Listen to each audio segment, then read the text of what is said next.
यहाँ यहाँ पे देखिए, सबसे पहले पूर्णिमा पे आइए आप।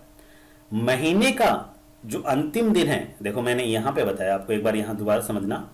यहाँ से महीना प्रारंभ हुआ कर। हेलो एवरीवन, कैसे हैं आप सब। जैसा कि बहुत से विद्यार्थियों की डिमांड थी ऑनलाइन क्लासेस की, तो हमने सबसे पहले राजस्थान जीके के अंतर्गत राजस्थान की आर्ट एंड कल्चर सब्जेक्ट को लिया है। राजस्थान की कला और संस्कृति बहुत महत्वपूर्ण सब्जेक्ट है। राजस्थान की जितनी भी एग्ज़ाम होती है उन सब में बहुत सारे क्वेश्चंस यहाँ से पूछे जाते हैं। राजस्थान की कला और संस्कृति में जो हमारा फर्स्ट टॉपिक होगा वो होगा राजस्थान में त्योहार एवं मेले। यह क्लास राजस्थान की सभी प्रकार के एग्जाम के लिए महत्वपूर्ण होगी। आगामी बहुत सारे एग्जाम हैं अभी इन दिनों, जैसे रिट की एग्जाम होनी है, पटवार है, राजस्थान पुलिस है, और आरएस तक का लेवल हम लेकर के चलेंगे। राजस्थान की जो त्योहार मेले और त्योहार जो टॉपिक है, यह राजस्थान कला और संस्कृति का सबसे महत्वपूर्ण टॉपिक है और इस टॉपिक से हर एग्जाम में क्वेश्चन बनते ही हैं। और इस टॉपिक को पढ़ने से पहले हम कुछ बातों पर ध्यान देंगे। देखिए, सबसे पहले तो जो नए बच्चे हैं उनके लिए कि इस टॉपिक से कैसे क्वेश्चन बनते हैं। सबसे पहले मैंने आपके सामने क्वेश्चन रखे हैं कि आरएस 2016 में एक क्वेश्चन पूछा गया है और एक क्वेश्चन पूछा गया है आरपीएससी सेकंड ग्रेड 2017 एग्जाम में। यहां सिर्फ एग्जाम्पल दिया जा रहा है कि कैसे क्वेश्चन एग्जाम में पूछे जाते हैं, जिससे हम टॉपिक पढ़े तो हमें पता रहे पहले से, उसी लेवल को हम ध्यान में रखें। तो पहला क्वेश्चन है, जैसे राजस्थान में कौन से क्षेत्र में चैत्र शुक्ल पंचमी को गुलाबी गणगौर मनाई जाती है। तो देखो, पहले तो हमें ये ध्यान रखना कि चैत्र शुक्ल पंचमी, पहली बात तो नए बच्चे हैं उनके लिए भाई है क्या चीज ये। चैत्र महीना भी है, चलो हिंदी महीना है, शुक्ल पंचमी क्या है, ये सब कॉन्सेप्ट हम इस टॉपिक में क्लियर करेंगे। गणगौर का त्योहार कब आता है, गुलाबी गणगौर क्या है, किस क्षेत्र की फेमस है, ये सब चीजें हम इस टॉपिक में देखने वाले हैं। एक क्वेश्चन है मेले से रिलेटेड, जो भी पूछा गया था कि प्रसिद्ध बेणेश्वर मेला किस माह में बढ़ता है। तो बेणेश्वर का मेला कहां पर लगता है, कौन से महीने में बढ़ता है, ये सब हम आगे टॉपिक में समझने वाले हैं। ये तो बात थी ऑब्जेक्टिव टाइप क्वेश्चंस की।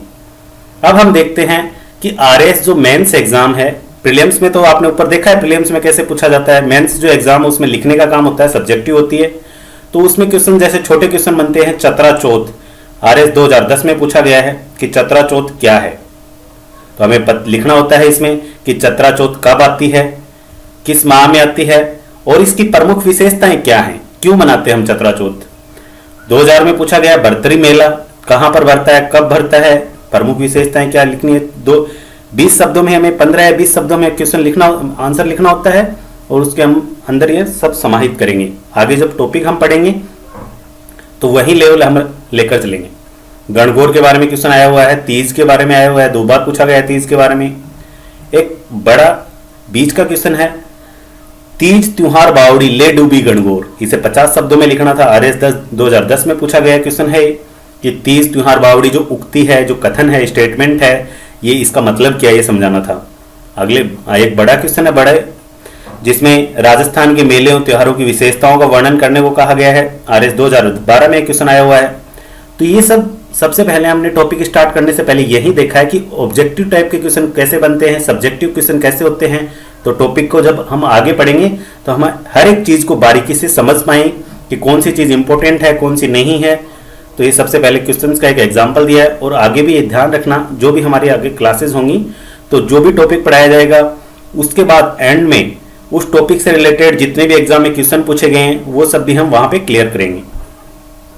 चलो हम शुरुआत करते हैं। हम देखो, सबसे पहले देखो कि त्योहार टॉपिक को पढ़ने से पहले हमें आपको यह कुछ भारतीय महीनों के नाम पता होना बहुत जरूरी है कि भारतीय महीने कौन कौन से, हिंदू महीने कौन कौन से, हिंदी महीने कौन से हैं, तो उनके नाम पता होना बहुत जरूरी है। यदि ये नहीं पता है तो केवल आप टॉपिक को रटना पड़ेगा आपको, आप इसको याद नहीं यानी समझ नहीं पाएंगे, यह रटना पड़ेगा आपको। इसलिए हमें सबसे पहले तो भारतीय महीनों के नाम पता होना बहुत जरूरी है। अंग्रेजी महीनों के आसपास वो भारतीय महीने कब आते हैं ये भी हमें ध्यान रखना है थोड़ा। शुक्ल पक्ष क्या होता है, कृष्ण पक्ष क्या होता है, इन सब कॉन्सेप्ट को भी हमें समझना होगा। तो शुरुआत करते हैं हम। देखो, हिंदू वर्ष, हिंदू महीने कौन कौन से हैं भाई? हिंदू महीने हैं, इनका आधार क्या है, कौन सा कैलेंडर को आधार माना जाता है इसमें?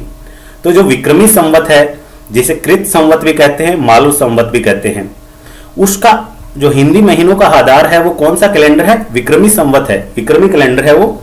और 57 BC में शुरुआत हुई थी इसकी। और इसमें भी 12 महीने ही होते हैं। पहला महीना होता है चैत्र महीना और अंतिम महीना होता है फाल्गुन महीना। तो इस तरह से इन सबको हम आगे देखने वाले हैं। तो पहले तो बेसिक चीजें देख रहे हैं कि हिंदी जो महीने हैं उनके जो कैलेंडर का जो आधार है वो कौन सा संवत है? विक्रमी संवत। अब इसके समान ही हम देखें जो अंग्रेजी महीने हैं, हम देखते हैं जनवरी, फरवरी, मार्च, अप्रैल, जो ये है, इन महीनों का आधार कौन सा कैलेंडर है? ईस्वी संवत, ठीक है, एडी, एनाडोमी। अब हम देखते हैं हिंदी महीने हैं ये किस पर आधारित हैं? तो विक्रमी संवत पर तो आधारित हैं, लेकिन विक्रमी संवत के जो महीने हैं, चैत्र माह, फाल्गुन माह, इनकी गणना किस आधार पे की जाती है? किसको आधार माना गया है? तो हिंदी महीनों की किस पे आधारित है? चंद्रमा पे आधारित है, मून बेस्ड है।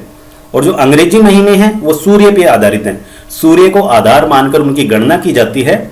और हिंदी महीनों की गणना की जाती है चंद्रमा को आधार मानकर। अब हम देखते हैं, देखो हिंदी महीने उनमें एक वर्ष में कितने दिन होते हैं? 354 से 355 दिन होते हैं हिंदी महीनों में एक वर्ष में। यानी ये माना जाता है कि एक महीना है उसमें लगभग 29.5 दिन होते हैं। तो उसको आप मल्टीप्लाई करोगे 12 से तो उसको लगभग 354 दिन आते हैं। तो एक साल में कितने दिन होते हैं? 354 से 355 दिन होते हैं हिंदी महीनों में। और अंग्रेजी महीनों में एक वर्ष में होते हैं 365 दिन।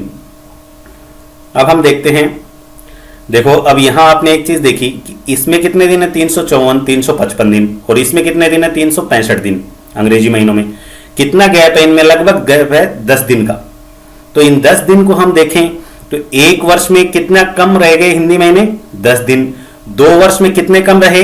20 दिन। 3 वर्ष में कितने कम रहे? 30 दिन। तो हिंदी महीने और अंग्रेजी महीनों में हम संतुलन करेंगे, इनको एक समान बैठाने की कोशिश करेंगे तो 3 महीने का 30 दिन का गैप आता है। कब? 3 साल में। 3 वर्ष के अंदर 30 दिन का गैप आता है, यानी 3 वर्ष के अंदर 1 महीना एक्स्ट्रा जोड़ा जाता है। किसमें? हिंदी महीने में। तो हिंदी महीने को देखो, आप ऊपर देखना पढ़ना, हिंदी महीने में हर तीसरे वर्ष अंग्रेजी महीने से सामने बैठाने के लिए 1 महीना 2 बार गिना जाता है या जोड़ा जाता है, जिसे क्या कहा जाता है? अधिक मास।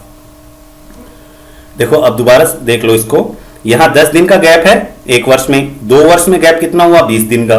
3 वर्ष में 30 दिन का। तो 1 महीना एक्स्ट्रा हो गया ना, 1 महीना किसमें? हिंदी महीने में इनके बराबर लेके आने के लिए। तो हर तीसरे वर्ष 1 महीना अलग से जोड़ दिया जाता है, इसमें हिंदी महीने में। और उसको जो अलग से महीना जोड़ा जाता है उसको क्या कहते हैं? अधिक मास। आपने गांव में महिलाओं से सुना भी होगा कि इस बार श्रावण 2 हैं, भाद्रपद इस बार 2 हैं। इस तरह की बातें आपने सामान्यतः गांव में सुनने को मिलती हैं महिलाओं के पास। अब देखते हैं, देखो इस जो अधिक मास होता है, जो एक्स्ट्रा महीना होता है, जो तीसरे वर्ष आता है, हर तीसरे वर्ष, इस महीने में दान पुण्य किए जाते हैं, तप आदि किए जाते हैं। और इसमें 2 पक्ष होते हैं भाई, किसमें? हिंदी महीनों में कृष्ण पक्ष और शुक्ल पक्ष। ये आगे हम देखेंगे इन सब चीजों को भी। यहां तक समझ में आया आपको? चलो आगे बढ़ते हैं। अब देखते हैं, देखो हिंदी महीने कौन कौन से हैं। पूरे टॉपिक में यदि आपको ये हिंदी महीने याद नहीं है तो आप टॉपिक को नहीं समझ पाएंगे। रटना कोई मतलब नहीं होता है, समझ पे आधारित होनी चाहिए सब चीजें, क्योंकि रटा हुआ थोड़े दिन तक ही याद रहता है। तो हमें सबसे पहले समझना है, और सबसे पहले समझने के लिए क्या करना है? देखो सबसे पहले तो इन जो 12 महीने हैं, देखो चैत्र महीने से स्टार्ट होता है हिंदी महीने और कहां तक? फाल्गुन तक इनका एंड हो जाता है, 12 महीने। तो सबसे पहले तो ये याद होने चाहिए, पहला महीना कौन सा है? चैत्र महीना। एक बार आप अंग्रेजी महीने इनको भूल जाइए, पहले तो इनको याद करना है। पहला महीना चैत्र महीना, फिर बैसाख, फिर ज्येष्ठ, फिर आषाढ़ माह, फिर श्रावण माह, फिर भाद्रपद माह, फिर आश्विन, फिर कार्तिक, मार्गशीर्ष, पौष, माघ, फाल्गुन। ऐसे याद नहीं होंगे, आपको क्या करना है कि 4-4 का जोड़ा बनाना है। तो ऐसे बोलकर देखना, चैत्र, बैसाख, ज्येष्ठ, आषाढ़।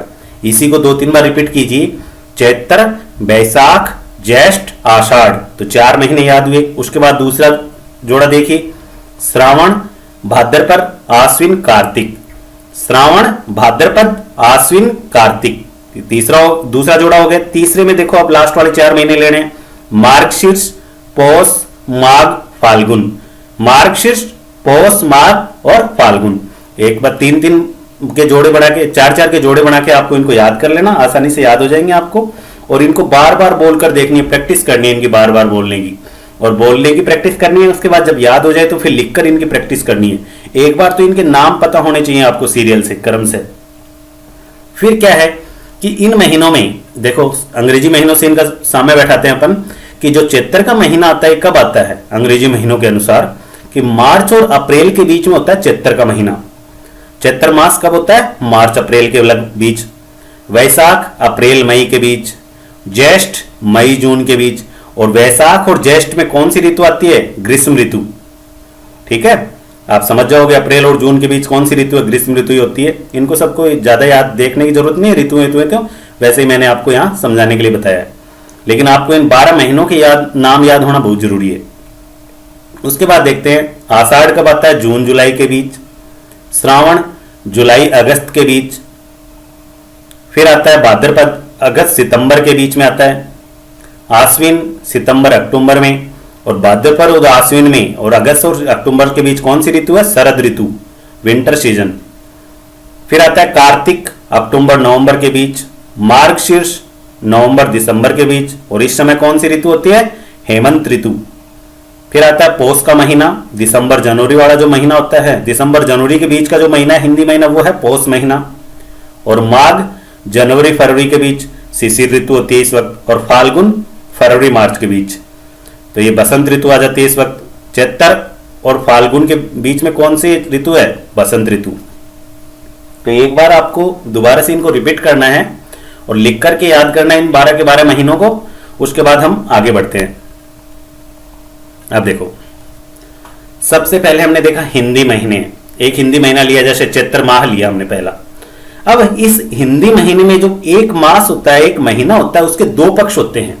ऐसे नहीं है कि 1 से लेकर 30 तक की गणना कर ली हमने, जैसे अंग्रेजी महीनों में होती है 1 तारीख, 2 तारीख, 30 तारीख, 31 तारीख। इस तरह से नहीं होता है इनमें 2 पक्ष होते हैं हिंदी महीने में। एक महीना है, उसके 2 पक्ष हैं, प्रथम पक्ष और एक द्वितीय पक्ष।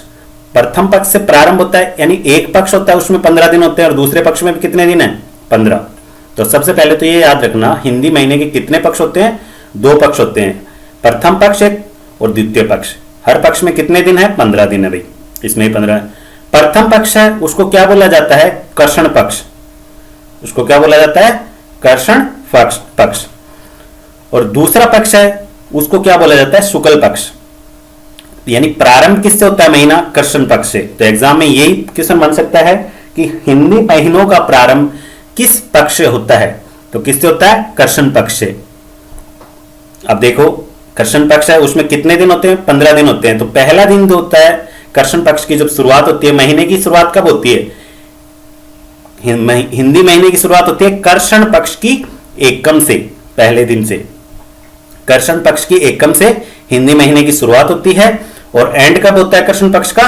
15वें दिन। 15वां दिन जो अंतिम दिन होता है कर्षण पक्ष का 15वां, उसको क्या बोला जाता है? अमावस्या बोला जाता है उसको। और कर्षण पक्ष को, ये जो 15 दिन की जो प्रोसेस है, इस पूरे प्रोसेस को क्या बोला जाता है? कर्षण पक्ष को बदी कहा जाता है। दोबारा से देखें, हिंदी महीने का प्रारंभ किससे होता है? प्रथम पक्ष से। और इसमें कितने दिन होते हैं? 15 दिन। और कर्षण जो प्रथम पक्ष है, पहले जो 15 दिन उनको क्या बोला जाता है? कर्षण पक्ष। और कर्षण पक्ष का पहला दिन एकम, दूसरा दिन द्वितीया, तृतीया, चतुर्थी, पंचमी, षष्ठी, सप्तमी, अष्टमी, नवमी, दसवीं, एकादशी, द्वादशी, त्रयोदशी, चतुर्थदशी, और लास्ट का जो अंतिम दिन है 15वां दिन, उसको क्या बोला जाता है? अमावस्या। कर्षण पक्ष का अंतिम दिन क्या कहलाता है? अमावस्या। इसी तरह से देखिए आप, द्वितीय पक्ष है जो शुक्ल पक्ष है, डार्कर फोर्टनाइट। तो इसमें जो पहला दिन है शुक्ल पक्ष का, शुक्ल, उसी में भी वही चीजें होती है। शुक्ल पक्ष में पहला दिन एकम। अमावस्या के जस्ट बाद कौन से पक्ष स्टार्ट होता है? शुक्ल पक्ष।